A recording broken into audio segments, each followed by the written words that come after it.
الحمد لله رب العالمين والصلاة والسلام على عبده ورسوله الأمين وعلى آله وصحبه ومن سار على نهجه إلى يوم الدين وبعد. عن أبي موسى رضي الله عنه عن النبي صلى الله عليه وسلم قال: ليس أحد أو ليس شيء أصبر على أذى سمعه من الله إنهم ليدعون له ولدا وإنه ليعافيهم ويرزقهم. رواہ البخاری.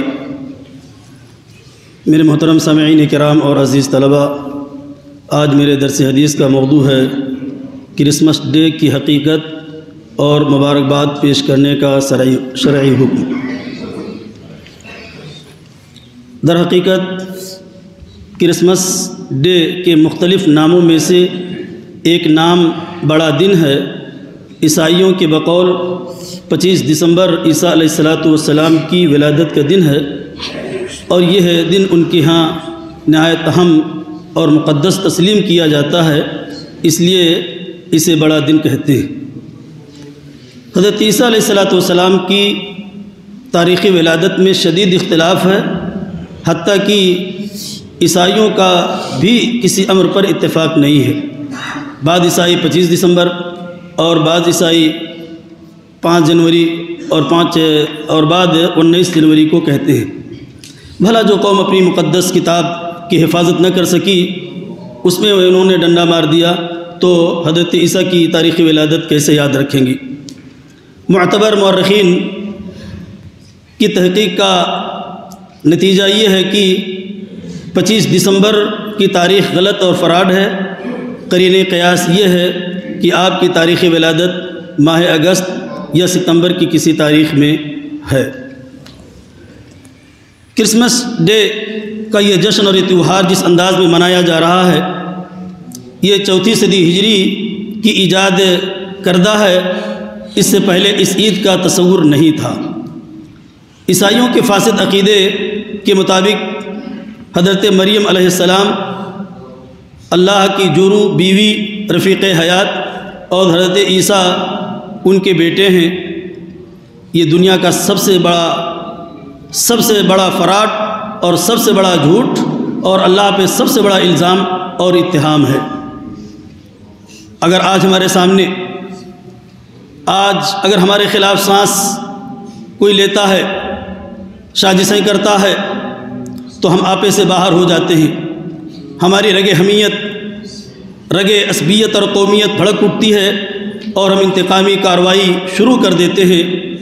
لیکن ہمارا وہ رب جو عرش کے اوپر مستوی ہے، ہمارا وہ رب جو رحیم و کریم، بردبار اور دیالو ہے، بندوں کی تکلیف دہ باتوں کو سن کر کے وہ صبر کر رہا ہے.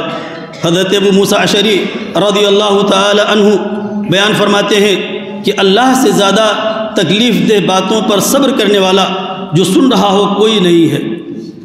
لوگ اللہ کے لیے اولاد بتاتے ہیں اور اس کے باوجود وہ رب انہیں عافیت دیتا ہے، انہیں روزی دیتا ہے.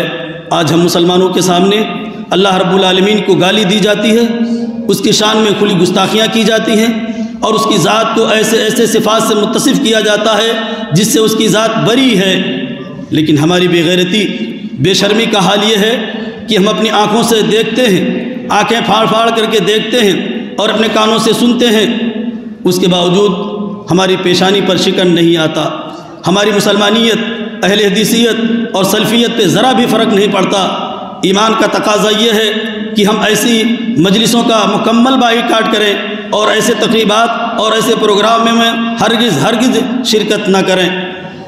غیر مسلموں کی تہوار میں شرکت اور مشابہت اختیار کرنا حرام ہے. حضرت عبداللہ بن عمر رضی اللہ تعالی عنہ سے مروی ہے، اللہ کے نبی جناب محمد الرسول اللہ صلی اللہ علیہ وسلم نے فرمایا، جس کسی نے کسی قوم کی مشابہت اختیار کی وہ اسی میں سے ہے اور اس کا شمار اسی میں سے ہوگا، انہی لوگوں کے ساتھ اس کا حشر ہوگا. حدیث کے اندر وارد لفظ تشبہ، من تشبہ بقوم، مشابہت سے مراد یہود و نصارہ کی قومی اور مذہبی شعار اور علامت ہیں. ہمارے نبی اکرم جناب محمد الرسول اللہ صلی اللہ علیہ وسلم کو کفار کی مشابہت سے اس قدر ناپسندیدگی تھی کہ آپ انہیں عبادت کے معاملات میں بھی مشابہت اختیار نہیں کرتے تھے۔ ہمارے نبی اکرم جناب محمد الرسول اللہ صلی اللہ علیہ وسلم نے ہمیں سحری کھانے کا حکم دیا، اس لیے کہ اہل کتاب سحری نہیں کھاتے ہیں، اس لیے ہمیں سحری یہود کی مخالفت اور نبی کی سنت سمجھ کے کھانا چاہیے۔ کرسمس ڈے کے موقع پر مبارکبادی دے سکتے ہیں یا نہیں؟ کتاب و سنت کے صریح نصوص، کبار علماء اور مفتیان کرام کے فتاووں کی روشنی میں کرسمس ڈے کے موقع پر عیسائیوں کو مبارکباد پیش کرنا حرام اور ناجائز ہے، حتیٰ کہ بعض علماء نے یہاں تک لکھا ہے کہ ازراہ مذاق بھی مبارکباد دینا جائز نہیں ہے۔ امام احمد بن حنبل شیبانی رحمۃ اللہ علیہ سے پوچھا گیا کہ اگر کسی کی بیوی عیسائی ہو تو کیا وہ عیسائیوں کے عید اور چرچ میں جانے کی اجازت دے سکتا ہے؟ آپ نے فرمایا کہ وہ ہرگز اجازت نہ دے، اس لیے کہ اللہ رب العالمین نے گناہوں کے کام میں تعاون کرنے سے، مدد کرنے سے روکا ہے۔ قرآن کے اس اصول اور امام احمد بن حنبل کے قول سے معلوم ہوتا ہے کہ والدین کو اپنے ان بچوں کو جو ان کالجوں میں پڑھتے ہیں جہاں کرسمس ڈے کا اہتمام کیا جاتا ہے، اس دن انہیں نہ بھیجیں، بلکہ اس دن کی انہیں حقیقت بتائیں اور اپنے عقیدے سے انہیں آگاہ کریں۔ بعض آزاد اور سکرل مزاج کے لوگ دیوالی منانے، کرسمس ڈے میں شریک ہونے کو رواداری قرار دیتے ہوئے سند جواز اور خود کو وسیع القلب اور ہر عقیدے و مذہب کے ساتھ شامل ہونے کے لیے ناپاک کوشش کرتے ہیں۔ یہ ان کی رائے ہے، ان کی رائے انہیں مبارک ہو۔ ہمیں اپنے قرآن سے اور نبی سے محبت ہے۔ ہمارے اسلام نے خاطرداری، رواداری، ہمدردی، غمگساری کا حکم دیا ہے، اور ہمارے خود نبی اکرم جناب محمد الرسول اللہ صلی اللہ علیہ وسلم نے عملی طور پر اعلیٰ نمونہ پیش فرمایا ہے۔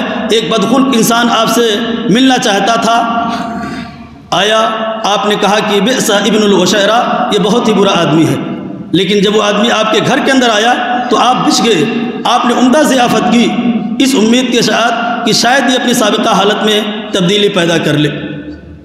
لیکن حق بات میں، دینی امور میں مداہنت، مجاملت، چاپلوسی حرام ہے۔ مداہنت کا آسان مطلب یہ ہے کہ کسی انسان کو راضی کرنے کے لیے، خوش کرنے کے لیے اپنا دین و ایمان بیچ دینا، اپنا دین و ایمان قربان کر دینا، یہ حرام ہے۔ اور مدارات کا مطلب یہ ہے کہ کسی انسان کی دنیا یا دین یا دونوں کی اصلاح کے لیے مال خرچ کرنا، یہ جائز ہے، یہ مطلوب ہے اور مقصود ہے۔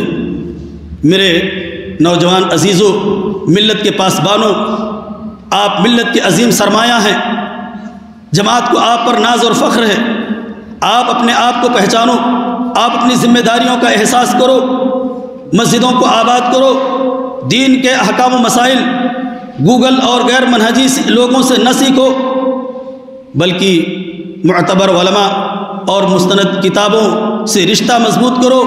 اگر سلفی مسلک و منہج آپ سمجھ لو گے تو تمہارے اندر قادیانیت، اخوانیت، تحریکیت، بریلویت کے جراثیم پیدا نہیں ہوں گے۔ آخر میں دعا ہے کہ بار الہ ہمیں سلف صالحین کے مسلک و منہج کو سمجھنے اور اس کی نشر و اشاعت کی توفیق بخشے۔ وما علینا الا البلاغ، والسلام علیکم ورحمۃ اللہ وبرکاتہ۔ مشرب مہر و وفا ہے مسلک اہل حدیث، جادہ صدق و صفا ہے مسلک اہل حدیث۔